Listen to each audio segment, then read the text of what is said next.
আসসালামু আলাইকুম। গ্রিনেজ industries limited concrete block ফ্যাক্টরির পক্ষ থেকে সবাইকে আন্তরিক শুভেচ্ছা অভিনন্দন।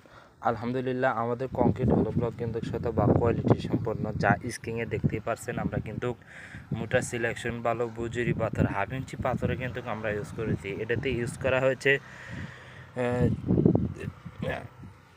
সিমেন্ট। আমরা সিমেন্টটা ইউজ করেছি পিভিসি সিমেন্ট গ্রাউন্ডের 1 নাম্বারটা। অবশ্যই আমাদের ফ্যাক্টরিতে এসে নিজে দেখে একটা জিনিস কিনবেন, সব থেকে ভালো হবে। কারণ টাকা আপনার সিদ্ধান্ত, আপনার যে কোনো জিনিস কিনবেন অবশ্যই দেখে শুনে ভালো জিনিস কিনবেন। এটা কিন্তু এ গ্রেডের মাল, আমরা সি গ্রেড এবং বি গ্রেডের মাল উৎপাদন করি না, কারণ ওগুলো নর্মালি একটু দুর্বল হয়ে থাকে। সেক্ষেত্রে আমরা এ গ্রেডের ব্লকটাই উৎপাদন করে থাকি। আমাদের ঠিকানা হচ্ছে চাঁদপুর শাহরাস্তি সিকিউরিটি ব্রিজের পশ্চিম পাশে অবস্থিত। স্ক্রিনে দেওয়া নাম্বারে যোগাযোগ করুন।